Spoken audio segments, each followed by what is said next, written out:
నమస్తే, welcome to news cafe. నేను రవి. ఈరోజు వివిధ దినపత్రికలో ప్రచురితమైనటువంటి ప్రధాన విశ్లేషణ చూద్దాం. ముందుగా ఆంధ్రజ్యోతి విషయానికి వస్తే, తెలంగాణ విషయానికి వస్తే, త్రిష కొత్త చరిత్ర సృష్టించింది. తెలుగమ్మాయి రికార్డు శతకం, యువ భారత్ ఘన విజయం, 150 పరుగులతో స్కాట్లాండ్ చిత్తు చేసినటువంటి అంశాన్ని, అలాగే సెమీస్లో ఇంగ్లాండ్తో Bharat under nineteen T20 world cup అంటూ భద్రాచలానికి అంటే తెలుగు తేజం భద్రాచలానికి చెందినటువంటి తెలుగు తేజం అండర్-90లో దాదాపు 110 పరుగులు చేసింది.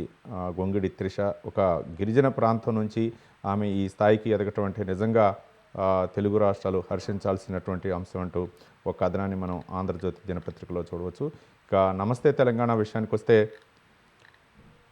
నాట్లప్పుడు రాదు ఓట్లప్పుడే రైతు బంధు అంటూ నిన్న రైతు ధర్నాలో నల్గొండలో నిర్వహించినటువంటి రైతు ధర్నాలో కేటీఆర్ బీఆర్ఎస్ వర్కింగ్ ప్రెసిడెంట్ మాజీ మంత్రి కేటీఆర్ వ్యాఖ్యానించినటువంటి వ్యాఖ్యల్ని రాశారు. ప్రధానాంశంగా స్థానిక సంస్థలో ఓట్ల కోసమే కొత్త డ్రామా, ఏడాదిలో దరఖాస్తులు, దందాలతో పాలన, మోసం చేయడమే చారిత్రాత్మక నిర్ణయమా, కేసీఆర్ హయాంలోనే నల్లగొండకు దశ దిశ, క్లాక్ సెంటర్లో చర్చకు కోమటిరెడ్డి సిద్ధమా, పోలీస్ అధికారులు చేస్తే వడ్డీతో చెల్లిస్తాం, నల్లగొండ మహాధర్నాలో కేటీఆర్ హెచ్చరించినటువంటి అంశాలని ప్రధానాంశాలుగా మనం చూడవచ్చు. ఇక కేసు పెట్టాల్సింది సీఎం పైనే, ఈ రేసు రద్దుతో రాష్ట్ర ఖజానాకు 55 కోట్ల నష్టం, ఆర్ఎస్ ప్రవీణ్ కుమార్ నిన్న నార్సింగ్ పోలీస్ స్టేషన్లో ఫిర్యాదు చేశారు. రాష్ట్ర ప్రతిష్టను రేవంత్ రెడ్డి దెబ్బతీశారు, అనాలోచిత నిర్ణయంతో భారీ ఆర్థిక నష్టానికి కారణమయ్యారు, ఆయన వ్యక్తిగత కక్షతో రాష్ట్రానికి హాని, పెట్టుబడులు వేరే రాష్ట్రాలకు వెళ్తున్నాయి, కొత్త ఉద్యోగ అవకాశాలు దెబ్బతిన్నాయి,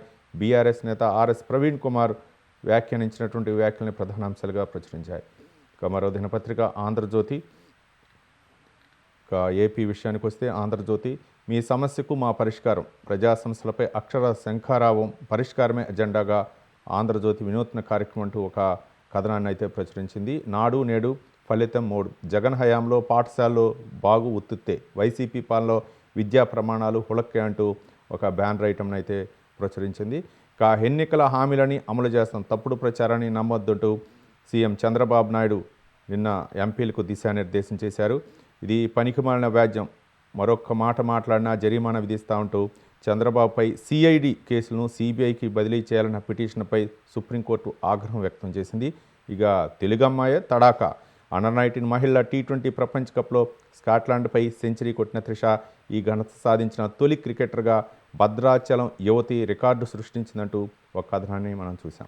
ఇక ఏపీ పవర్, పునరుత్పాదక ఇంధన పెట్టుబడిలో రాష్ట్రం దూకుడు, ఇంధన ప్లాంట్ల ఏర్పాటు, ఉపాధి కల్పనే లక్ష్యంగా ఒప్పందాలు, ఇప్పటి వరకు 4.83 లక్షల కోట్ల రూపాయలు పెట్టుబడులకు ఓకే, 5.91 లక్షల మంది యువతకు ఉద్యోగాలు వచ్చే అవకాశం అంటూ ఒక కథనాన్ని కూడా మనం చూడవచ్చు.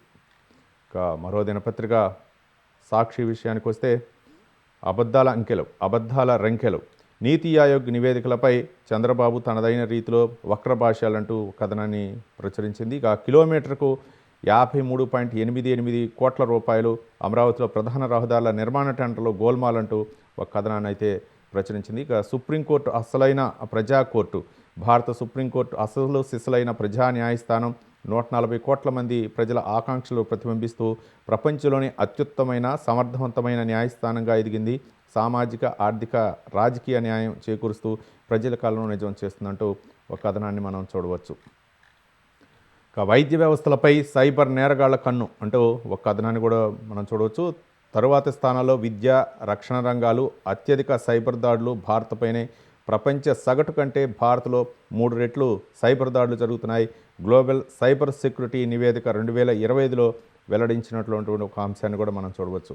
ఇక ట్రంప్ విద్యార్థుల జంప్, పార్ట్ టైం జాబ్ చేస్తే వీసా రద్దు చేస్తామని హెచ్చరికలు, ఇప్పటికే తనిఖీల్లో పట్టుబడ్డ 18,000 మందికి పైగా విద్యార్థులను గుర్తించి పట్టుకునేందుకు రంగంలోకి ప్రత్యేక బృందాలు, యుఎస్లో చదువుతున్న దాదాపు 3 లక్షల మంది భారతీయ విద్యార్థులు గ్యాస్ స్టేషన్లు, సూపర్ మార్కెట్లు, రెస్టారెంట్లో పార్ట్ టైం ఉద్యోగాలు వదులుకుంటున్న వైనం అంటూ ఒక కథనాన్ని కూడా మనం చూడవచ్చు.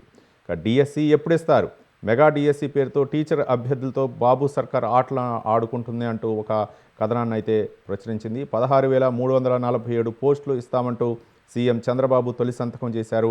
వైఎస్ జగన్ ప్రభుత్వం ఇచ్చిన డిఎస్సి నోటిఫికేషన్ రద్దు చేసిన బాబు సర్కార్ 8 నెలలు అవుతున్న మెగా డిఎస్సిపై కప్పదాట్లు అంటూ ఒక కథనాన్ని అయితే మనం చూడవచ్చు.